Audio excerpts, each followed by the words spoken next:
Today we will see transmission lines. What is a transmission line? Transmission line is a device to transmit electrical energy and signal from one point to another, specifically from a source to a load.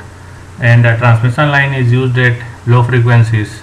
At higher frequencies, we don't use transmission lines because at higher frequencies attenuations are more.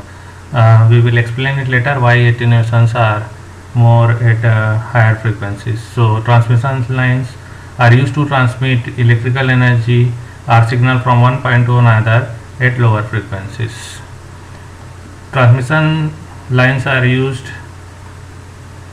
between a transmitter and an antenna, between a receiver and antenna, between computers in a network, between a hydroelectric generating plant and a substation that is several hundred miles away, between a cable service provider and your TV set, etc., and also used in as a telephone lines. Here there are three common types of transmission lines. First one is parallel plate transmission lines, second one is two-wire transmission line, third is a coaxial transmission line.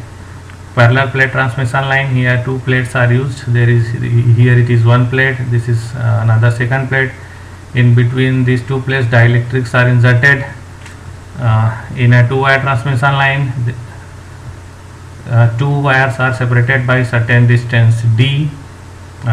Each conductor has certain radius a. In between these two wires certain dielectric material is inserted, and this one is a coaxial transmission line where you see use of two conductors. Here this is first conductor that is cylindrical in shape having radius a, surrounded by dielectric material. Then it is surrounded by another conductor cylindrical in shape. So this is a coaxial transmission line. Coaxial transmission line.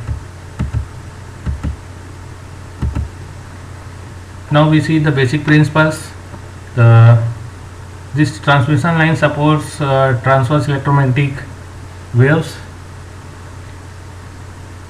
The simplest one is the two-wire transmission line, that is in your course. So we will see two-wire transmission line. Two-wire transmission line. You can see the simple diagram of two-wire transmission line here. Two wires separated by certain distance and each having a wire having radius r. They are separated by certain dielectric constant, certain dielectric material having dielectric constant k. The aim in transmission line is to transmit electrical energy from source end to load end. Suppose this is a source end, we will apply here certain signal, and our aim will be to transfer this to the load. So problem in transmission line is to find the voltage and current along the transmission line if load ZR and if the source voltage is given or if the source signal is given to you. What happens in a transmission line is that because of the construction, the transmission line will show certain attenuation. When you apply the voltage here, you will not get same voltage here because of attenuation. And suppose here current is Is, then Is current at load you will not get. The current will be also attenuated. So voltage and currents are attenuated. You can say that your signals or power will be attenuated along a transmission line. Why they will be attenuated, we will see later. This is the equivalent circuit representation of a transmission line. Our aim is to find voltage and current along a transmission line because if we apply at source voltage Vs and current Is, then at load we get different values of voltage and current. Why we get? Because of its construction. We see here.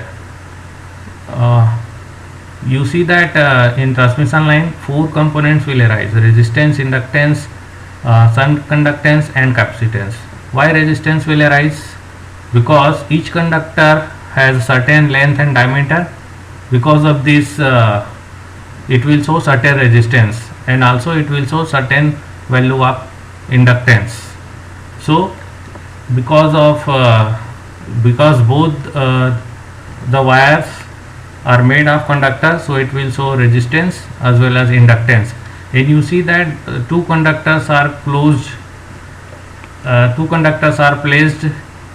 at a certain distance, so the capacitance will be also formed, so we will get capacitance also there.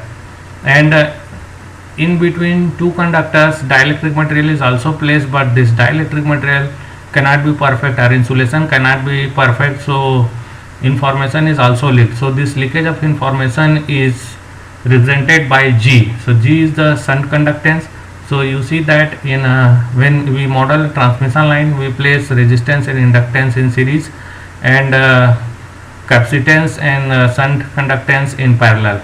So if we apply here voltage at this point, then voltage at this point will not be same, because voltage will be dropped due to R and L. Similarly, if we apply here current IS, then the current we will not get here IS, because of G and C, the certain amount of current will flow toward this, and because of this we will not get it. So as we travel, suppose this is x is equal to 0, so we travel towards x direction. If here is V is equal to Vs and I is equal to Is, then at a distance of x, Vx and Ix will not be equal to Vs and Is. So there will be attenuation. So this is the aim of studying transmission line, that what will be the value of voltage and current at a distance of x along a transmission line. So this R, L, G, C are primary constant of a transmission line. R, L, G, C are primary constants of a transmission line. R is the loop resistance per unit length of the line. It is the sum of resistance of both the wires. For a unit length. It is represented in ohm per meter or ohm per kilometer. Similarly, L is the loop inductance per unit length of the line. It is the sum of both the wires per unit length. It represents the inductance of both the wires per unit length. Similarly, shunt conductance is also expressed for two conductors per unit length of the lines in a mho per meter. It represents conductance per unit length. It covers both the wires.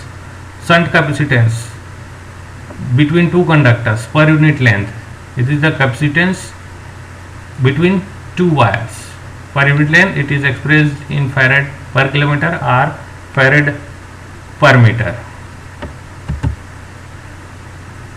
In the next class, we will see basic transmission line equations.